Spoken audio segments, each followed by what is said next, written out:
Kiya Podcast would like to acknowledge that this episode was recorded on Whadjuk land of the Noongar people.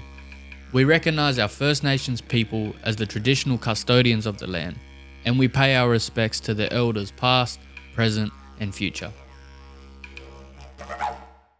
Kiya Wanju, hello and welcome to the Kiya Podcast show. Much like a lot of my guests, at the moment, it's just been getting top of the ice. That I have someone on the show today. Not only is my family relations, but someone who's been on my top 10 list ever since this podcast was even an idea. It's someone I've looked up to my entire life. Because he's not only is he a wicked bloke on the footy field, but there's that many yarns going around about him off the footy field too. And, you know, you see him all the time at community events, not only here in Perth, but over in Melbourne as well. And the work he's doing within the AFL system is just, you know, transcending not only football, but Indigenous culture in football. So it's my pleasure to welcome the two-time All-Australian Goal of the Year and Collingwood legend, Pop Leon Davis. How are you, Pop? Yeah, good, Pop. Going all right. Going good. Thanks for that. Look, it's good to be on. Deadly to be on. I know we've been talking about it for a little bit, catching up with you and Shep about the basketball and stuff like that. So we always been trying to do it. So for it finally to be here and get a chance to have a yarn and, you know, obviously watch you and your journey as well. So it's always good to see, you know, our young mob coming through and find their own, you know, passions and chasing their own dreams and that too. So it's always good catching up with family and that, but I'm very proud of you and you know, I watch closely what you've been doing, watch your podcast and that there, and it's growing and it's getting bigger and bigger and it's deadly. So it's always good for our mob to be out there doing this kind of stuff. So yeah, you're definitely inspiring a lot of people. Oh, thank you so much, Bob. I can't even tell you how much, you know, that means to me, especially, you know, with how black fellas are sometimes, you know, with, you know, the old crabs in a bucket metaphor. So that definitely means a whole lot coming from you. And you mentioned the Shep tournament too. I was worried walking in, like, I don't know if I'm gonna see another and then as soon as I walk in, I seen a Kerry Park backpack on. And then I seen you there, and I was like, oh, I feel right at home. You're right. Yeah. Nah, there's always fellas that, you know, travel right across this country to go to all the major sporting events and not just sports, you know, everything that we do. You know, we always gravitate to each other and, you know, something that our mob always seem to find each other and look after each other, whether you know them or not. It's always good to catch up with mob and see them out in the community out there and just to check in, you know, when you can. So it's always good. But yeah, that Shep one, I was like, hey, I popped there. What are you doing here? You know, and I see you rocking the jersey and that, and I was like, oh, how good, like deadly, you know, deadly that you come over and play. I know you love your basketball on that, and you know, you in your own journey for your basketball stuff too. So being able to watch you play too, because I haven't watched you play before that, I don't think so. You know, might have been a carnival back home, but I think you were too young when I was running around anyway. Uncle Rob, Pop Rob would have seen you. Pop Ricky in that there. But, yeah, for me to watch you play too, it's always been something that, you know, for me, seeing you in the Shep Carnival, and that's what it's all about. Community coming together, you know, spending that time. It's not, you know, as we all know, a lot of times when our mob get together, it's for sorry business, which is very unfortunate. But when we can get to carnivals and really, you know, showcase what we can do as people and mob on a sporting field. And then that obviously, you know, goes into every other field that we want to do as well. So, it was definitely seeing you there and, you know, all that there. So it's good.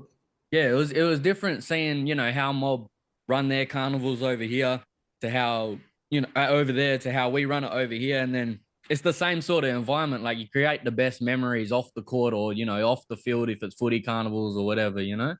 Definitely. It's, you know, look, it was always, you know, like it's good to see how different mobs do it and that, but you know, for mine, it's always good to represent who you are and where you're from, and you know, playing over here, and you know, I've been living over here, you know, half my life really because of footy, and living over here now for the past probably 7 years, I think. So about that, so you know, being over here and the culture they have here and that, they're really learning that and. You know, also bringing and celebrating my culture every chance I get. So you mentioned before the work I do in the AFL, and that I'm got full-time employment at Collingwood Football Club, so that's where I work and all the work that I'm doing. And you would have seen recently, you know, Dad's jumper, and he designed the Collingwood jumper this year, so we've done a bit around that and really celebrated, you know, our culture from back home, Balladon country, Whadjuk, and really just told Dad's story, really, you know, and his journey from coming, when I got drafted and back in '99, and the journey that it's been since then, all the struggles that we faced at the club and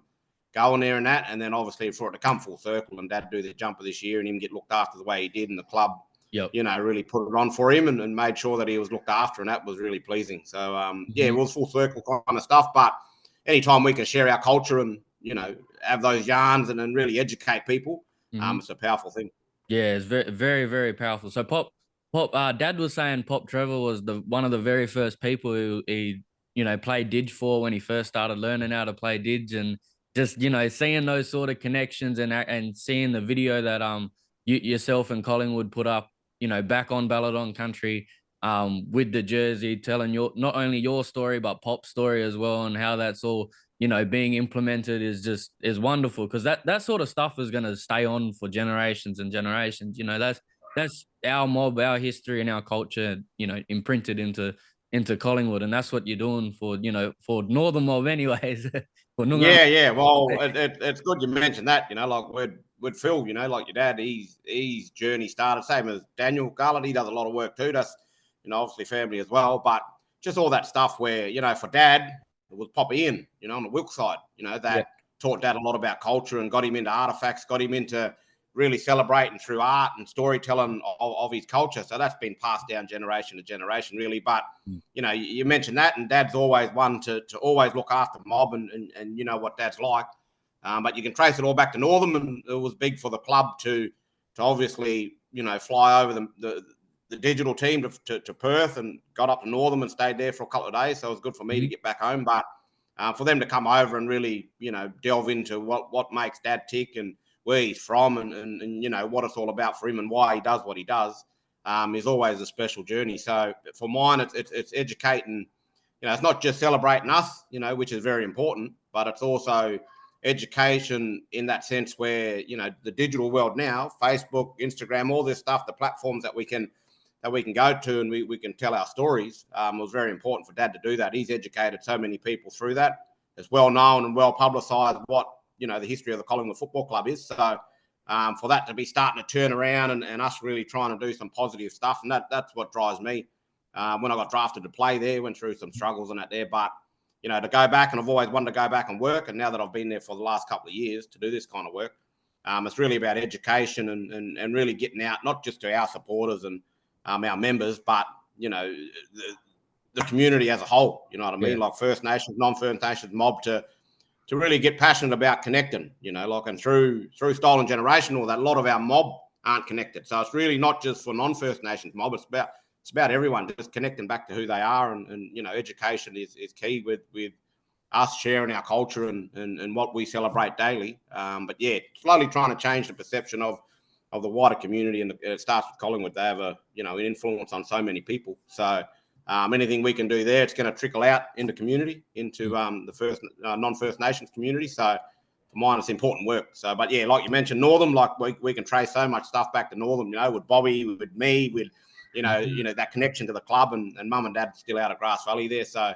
every time I go home, let's back up to Northern and just get down to Burlong and walk in the sand and back out bush, kind of like, go out hunting and all that kind of stuff to really get myself connected back and recharge my batteries. So, but a couple of good points you made there about Northern, and your dad and where he started his journey and all that. But Northern's created so many important people to come out and really, showcase who we are as mob, who we are as people, and the next generation and the generations after us is definitely where it's going to come from next. So with yourself, what you're doing, like I said before, it's very important that you break out into your own things that you want to do, but never underestimate who's watching and who you influence. Yep, that's it. And you talked about there the implementation of turning around that Collingwood sort of era, because yourself, you would have seen not only the game of football change, but the game of life change around from being drafted in '99. Going through your years, you would have definitely had to cop a little bit, and not only cop a little bit, but educate people on not only just terminologies, but why we do cultural practices and why we do this, that, and the third as a player. How have you found that transition, as a Brittier now, as an older fella, giving that to young players? Yeah, it's an important part in the role that I hold at the club now. It's like for us, First Nations mob and our mob in the community. It's nothing that we don't do daily, anyways. Like we live it 24/7. You know what I mean? We do this. I do this stuff all the time. Like wake up, you're doing it, you're educating, you're trying to teach people, you're celebrating who you are, you're staying connected to culture. So the stuff I do at the club is no different to what I do on a daily basis. The journey that I've been on since getting drafted there and, going through some of the shit that I went through, but then to want to go back and work there and still make change and still try and make it a safe space. You got Bob who they tried to have a crack at getting the year before, and then he didn't end up coming to Collingwood. But then, a year later when, I was able to do some work in that, it was good to be able to have a conversation with Kate and, and talk to her about, where the club's at and if it's a safe space for Bob to go to. And, the rest speaks for itself. He's been able to come into the club when it's in a transition phase and he's really helped with that. But to lay down some foundation of safety and really put in place, a culturally safe space there for someone like Bob to come through and Ash Johnson, Nathan Kruger, all the guys that have come there, and not just the players, the workforce as well, people that work there. Is really important. So to go from playing and educating on a personal one-on-one kind of level with blokes that, said something out of context or said something racist and they didn't know. So it was on that journey for a number of years. And then, when I retired and that, went back home and lived for a bit. But then always had that passion and that drive to get back to the club, understanding that, the club has an influence on so many people out there, the Collingwood Football Club. So, and my thing was, if I can make change at a place like the Collingwood Football Club, that really goes to show that you can make change anywhere. It's been a tough journey, but the rewards speak for themselves when we can have a Sir Doug round, a couple of weeks ago, and Dad's at the forefront of those celebrations, and he's done the jumper, and he's a storyteller. Anyone that knows Dad, you can tell a yarn. So, for Dad to be able to not only design a jumper but have the story go with it. Was amazing. So much great feedback, so many good comments and good feedback from strangers that Wadular fellas will come up and like, oh, Uncle Trevor, how you going, Uncle Trevor? And he looking for family. He like, who my mobby in there? Or Wadulars, So Dad, he was spinning out on that. So he was like, what? And getting photos and signing autographs at the shopping centres, and like he was like a rock star there. He was loving it, old fella, so, which he drew up wicket for. But Dad being Dad, he took it in his stride, and he's always been that type of fella. So the journey's been a long one. It's been a hard one at times, but for the club to be in a position now where I don't feel like I do all the work on my own. It's definitely, I have the support of the Collingwood Football Club in anything that, that we want to do in a cultural space. They're starting to learn. They're starting to want to learn. And it's not me sitting down telling them all the time. They're actually the workforce and the environment that we've been able to create there with obviously the admin side, but then you got the team as well with Fly and the players, Darcy Moore, and, you can see it when Darcy Moore, anytime he does public speaking, whatever, like that kind of stuff, he really represents our mob in a good sense. You know what I mean? So it's not just me at the forefront doing all the work. Yep. Yeah. So it's not just me anymore. Like one of our things at the club, one of our values is side by side. So I really feel the club's come on board and really walk side by side with me now and doing this work. It's not just, not just me on my own. So making sure that that's important. But then it's first and foremost, we've got to respect that, the First Nations mob, and we're traditional owners of this country. But then also understanding and making mention of, and this is something that I say all the time, we've got a very multicultural community, and Australia is like a very multicultural place now. There's different walks of life from all over the world. So making sure that it's a safe space for everyone, But if anytime we can be connected to our culture, the values that come with that hold us in good stead to create and achieve whatever we want. So, like I said before, Pop, like it's been a journey, but it's starting to turn around now where, the rewards are starting to come. So it's good. Yeah, that's it. And you talked about creating that culturally safe space. So you guys have the Burrowan room. And what I loved about the description that I read, it says it's a First Nations room, but it's inclusive to all. And I love that that was implemented, in the bio of the room, because that's what our culture is all about. It's not just it's not our culture. Our culture is based on sharing. That's how our songs and how our language and dances were passed on, is by sharing and that education side. So I really, really like that one little line, that resonated the whole bio for me, So, yeah, that was something that was very important with the idea around the cultural room was, when I played there, returning to the club, that was one of the main things that I wanted to happen if I was to go back and work there. So working out my return to the club was a process in itself. But one of the main things was I wanted a cultural room where we could have a space where we could go and connect.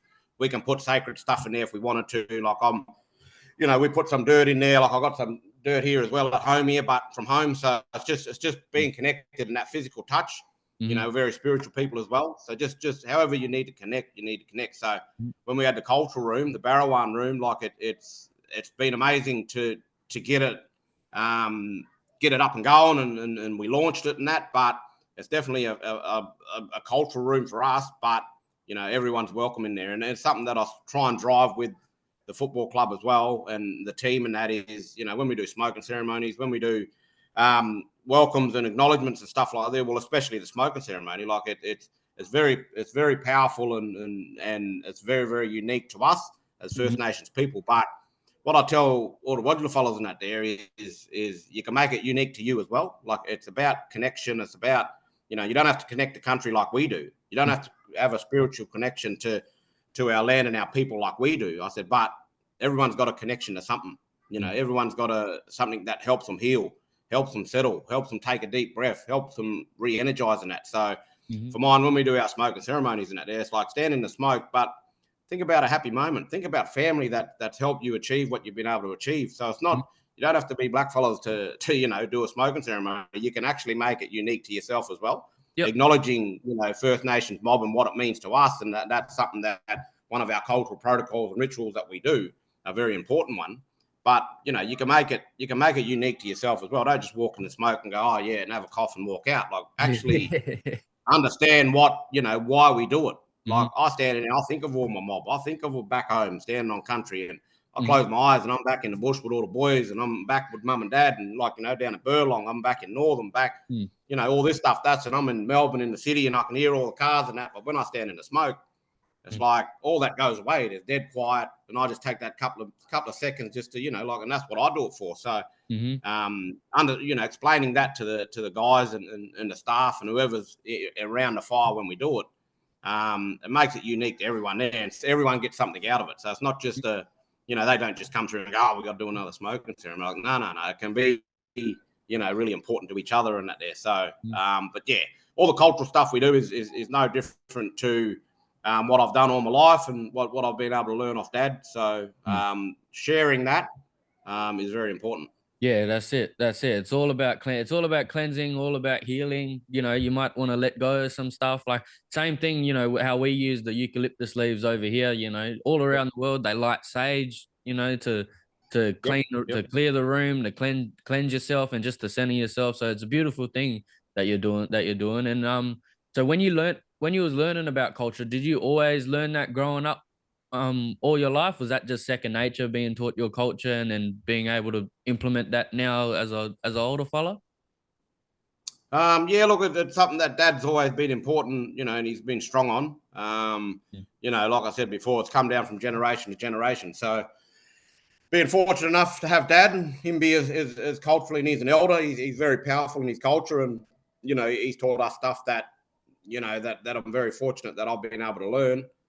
Getting drafted at 18, and moving over to Melbourne and living in Melbourne for 12 years wasn't easy, because then it meant, stay away from home, off country, like it meant being away from my culture. Playing football at the Collingwood Football Club meant I couldn't celebrate my culture. I couldn't, be my cultural self and all that kind of stuff at the club, because it wasn't seen as important. It was like, oh, well, you're here to play footy, what are you worrying about? So just that side of it was there as well. So, once I retired and went back home, I was able to catch up on all the cultural stuff that I missed out on. Every holiday, every break, every bye, I was home. Like every time we played back home, I was home early, like this kind of stuff. So every chance I got, I had all the whole footy team talking about players trips and, holidays and stuff, and I'm like, I'm going home. Like, I'm not going. They're going to Cancun. They're going overseas to Vegas. They're doing all this stuff. Like, oh, you coming, brother? You coming? I was like, man, I'm going home. Like, oh, you's right. You live at home. Like, you's right. You live here. So for me, it was my holidays were spent holidays. I was home, back home. And you going over Baker's Hill. They go on Vegas. Yeah. I'm over Baker's Hill there. Greenmount, going one way. You on Fitzgerald Street there, Chris. yeah, straight out. So, so that's what it was for me. But look, with the cultural side of it, it's you never stop learning. You never stop, you never stop taking on that cultural responsibility of being a link in a chain of a generation that, if I don't learn what I learn and then pass it down to my kids and my nephews and younger generation that, that's in community and that there and share our culture, then, it's all for nothing, really. We live now on a foundation that's been built by ancestors and generations before us. So if we don't keep fighting and keep up that cause of trying to get our culture back and trying to get our land back and trying to really reestablish who we are as mob and people, because we are, we've got the oldest living culture in the world. So that's something to be celebrated. One of the most, the most balanced diet in the world ever before settlement. And all this stuff that makes our culture and our people so powerful and so rich in culture. If we stop learning and stop passing it down, then, it's all for nothing. So for mine, it's really important to learn what I can off my dad, uncles, pops, all that stuff, everyone that's around. But it's not just my culture either. I'm Balladong, Wajak, Yamaji, Ewart. I'll cover the whole, all back in WA. So, for mine, it's I live over here on Goodrich Murra country. So it's learning about their culture as well. But then sort of saying, well, you do it like that here. Oh, yeah, well, back home, we do this, we do that. And it's really that sharing, and they go, oh, that's very much so the same, and what's your Goodrich Murra word for this? And it's like, oh, well, our Noongar language is that. It's very similar, So it's all about that, and then obviously, my kids and that, they get to share, they get the best of both. So it's they're very powerful over here in their culture here as well, which is really, really, really good. But then it's making sure that, I showcase my culture and show that I'm very connected and I've learned a lot off my dad and very, very lucky to. So just that side of it where that journey won't end, that'll continue. Yep. But it's about learning every day and sharing what you learn, sharing it as well. No, that's very beautiful. That's very beautiful, Pop. Love the work that you're doing. I'm going to shift the conversation a little bit. We're going to go a little bit over to football. So like you said, drafted at 18 in 99. Was it 2002 and 3 grand finals? You got the experience. So you was only 20, 22 years old? Well, man, that must have been something crazy. Like not being 22 and, even playing in a grand final or being part of a grand final team is ridiculous. How did you my question is, how did you manage kind of the wave of, just not only the popularity, but, with your new surroundings, your new habitat, with being at an elite environment as a young black fella? Probably didn't appreciate it at the time. Being that young and just who I am as a Balladong Wajak man. Like back then, it was very young, very naive on the fact that it had happened pretty early in my career, and I was very naive in the fact that I thought, this can happen every year, you can do it all the time now. Like, it's just something that I thought would happen all the time. So I come around and I was on a wave of excitement and, adrenaline and that kind of stuff back then where, very early stages of my career. But the way that I looked at it, I sort of hoped it happened. I sort of hoped it happened every weekend. I sort of went in and there wasn't really any major focus on, I'm going to go and, I'm going to work hard to kick fucking 5 goals today, like it wasn't that. It was, hopefully it happens. If it doesn't, it's sort of like, sort of going through that in the fact of didn't really appreciate it. So those experiences, and coming up against the Brisbane Lions back then, they won 3 in a row, nearly won 4 in a row. They would have been the second team to ever do that. I think Collingwood's the only team to ever win 4 in a row. So, Brisbane, that team that we come up against was a powerhouse team. Like they was just, big fellas on every line.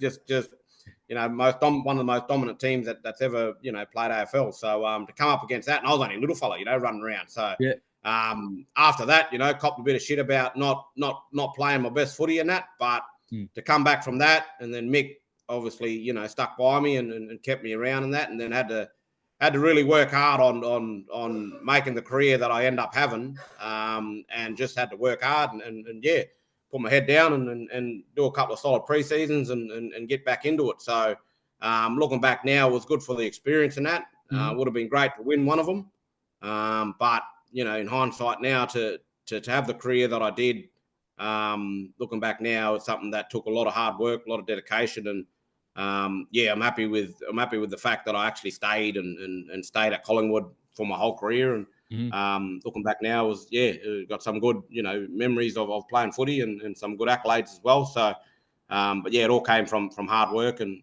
making sure that the dedication was there as well. Yeah, that's it. Like getting one thing, you know, a lot of fellas talk about is getting drafted is one thing, but staying in the system and actually learning the system, and you know, because there's more that goes on to it than what goes on the footy field, you know. And yourself would know, being in the system for 11 years as a player, and then even more so, you know, from your work that you're doing now, it's a difficult side of football that not many get to really get to succeed in. You kind of got to have that smarts about you and have that patience to kind of, you know, being able to walk in two worlds when it comes to that sort of stuff, you know? Yeah, look, it's a hard one. You know, to play AFL football for 12 years was something that I had to sacrifice a lot for. You got to sacrifice your culture. You got to sacrifice, you know, family, being back home on country, like all this stuff, you know, like, you know, Dad and the boys was going out hunting and doing all this stuff on country and out the bush and very, very important stuff, you know, and I hold it way more important than playing footy. So, you know, but back then it was, you know, I'd worked so hard to play AFL footy and getting drafted. And like you said, getting drafted is one thing. It's a totally different story when you're in the side and your form, you know, goes up and down and, you know, you get knocked around by, you know, the media and people that, you know, jump on your case and all that stuff when you're not playing good footy, but then absolutely love you when you do. So it's making sure that, you know, that balance is there. I've always had that really strong support from my family and you know, Rob and Trev and Mum and Dad and all the cousins and that there. So the community of Northam and back home and all that, I've always had that support. Anytime I played footy and thought I played good, bad, or otherwise, I'd have a yarn with Rob and he'd tell me exactly how I played, whether it was shit or whether it was good. You know, he'd give it to me straight. So anytime I needed a bit of a reality check on, you know, if I played all right or not, I'd ring him and he'd say, "Nah, you should have done this. You should have. So what you'd ring him thinking, "Oh yeah, I played wicked," and then exactly, and I'd done that all the time. I'd ring him. The week before, I'd ring him and I knew I'd played, you know, Kunya in that there. So I'd ring him the next week when I actually thought I played good, kicked a couple of goals, you know, got a few touches. I'd be like, oh yeah, nah, you played shitty again. Nah, you should have done this. You should have. You know, I was like, okay, yep. So coming from, you know, from Rob and Trev, you know, my two brothers that, you know, I fucking grew up with and all that, is obviously something that I've always held their opinions of the highest regard, in the highest regard. So making sure that, you know, they've always been there for me and, you know, their opinions, you know, held it, you know, very, very high. So anytime I need a reality check, I'd ring them. But to walk in the two worlds, and, you know, for us, it's walking in the footy world, it's walking in, you know, in everyday life and everybody else's world. And then it's our cultural stuff as well. So for us, you know, for us First Nations mob, it's really tricky to try and balance the life of a footballer, the life of a man, and then obviously our cultural stuff as well.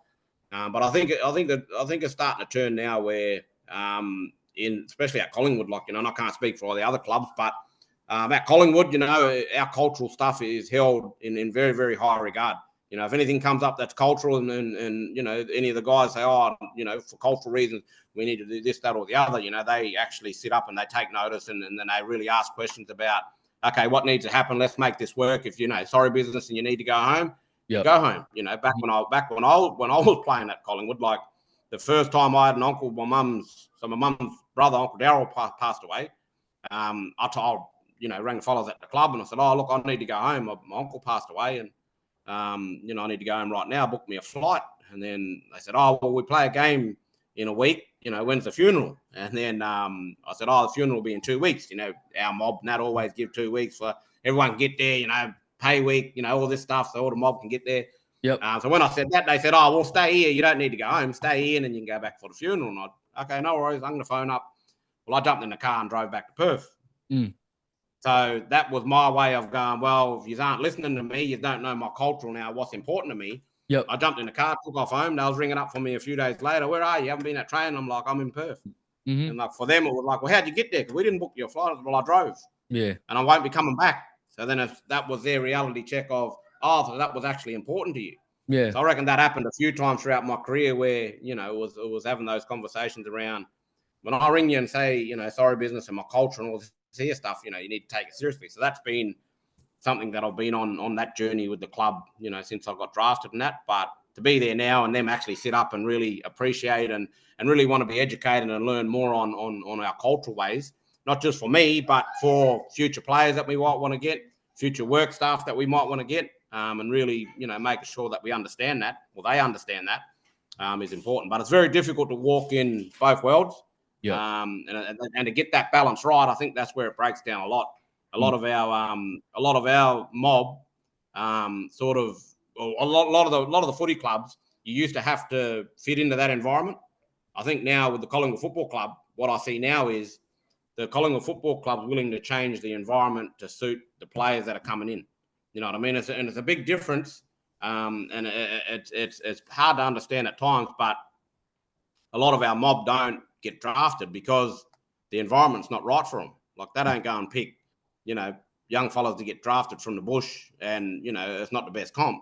No, they got certain divisions and certain teams that they'll pick players from. But if the environment's not right, our mob not going to go there and play because it's an unsafe environment for them. They'll go to Kungamaya or Queen's Park or, where all the nunnies go and, where there's a big, all the black fellas are and it's a family.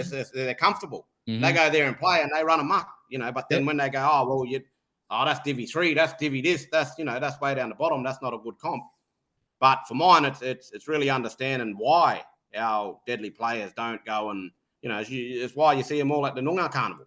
Yep. It's why you see them all at the carnivals and that, because it's all the mob together. It's like, you're best of the best. Like you go in there and you're putting on a show and all that stuff. But the environment at a footy carnival, the environment at a basketball carnival, at the junior carnivals, that's what family's all about. That's what community's all about. And that's what our mob's all about. So, it's very culturally safe and culturally important. And that's why a lot of us travel, like yourself, travel from Perth to come over here. Like I travel from here to go back to Bunbury for the Bunbury Carnival. You make that effort because you want to be around it and you want to see the next, generation coming through. So, but very tough to walk in both worlds, that's for sure. But if you can get that balance right, I think we're sort of changing and turning into that where we are.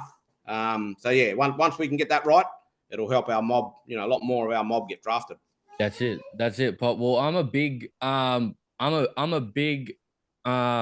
giving flowers. This is what mainly this podcast is about. Not only is to educate fellas and also inspire young fellas to, be good leaders, but it's also to give flowers to people like yourself. Because one of the few times that men actually get flowers is on their wedding day and when they pass away. It's probably the only two times that they get flowers. So, Pop, I want to thank you for the sacrifices that you made, the times where you had to be in Melbourne, but probably felt in your heart that you wanted to come home, for doing that hard work on the footy field, off the footy field, having those tough conversations and actually, putting your goals first and working towards something that you want to do. And then now later in your footy career, working in the footy club, not only culturally educating, but creating that culturally safe space for all fellas, not just for black fellas. So I really want to give you your flowers for that, Pop, because that's something that speaks tremendously to me and is not only inspiring to myself, but I know many others are going to be inspired by that and actually relate to that because there's only a very select few that can actually, handle the pressure. You know what I mean? So, one of the sayings that I love is if it was easy, everyone would do it. And I think you're a true definition of that perseverance and just, creating that positive role model for our mob and for our people and not just for Northern mob, even though you Railways mob. I know you Railways, I'm Feddies, but never mind. We'll skip past that. But hey, I got family in both. We all but you know what I mean, Pop? I just want to say thank you for just being you, Pop. No, I appreciate that. I do remember one story from you though. is it true you walked out of Foot Locker in Times Square thinking, you right, no one will know me here, and then sure enough, someone grabbed you and went, "Hey, Leon Davis, Collingwood."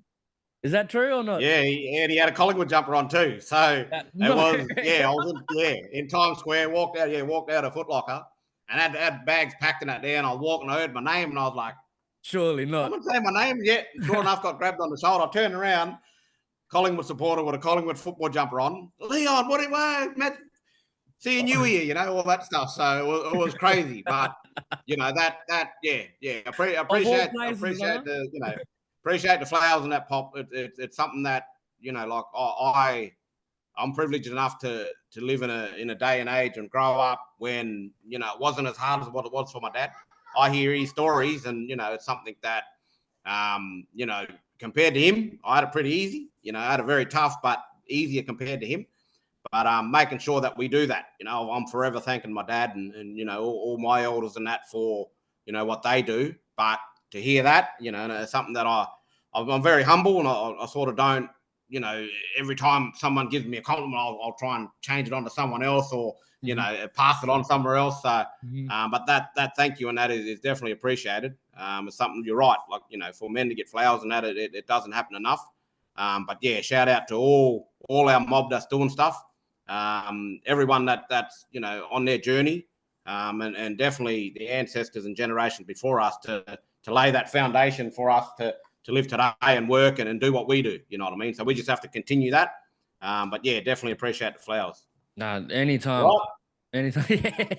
Yeah. Little fella come looking thinking, oh, what's going on here?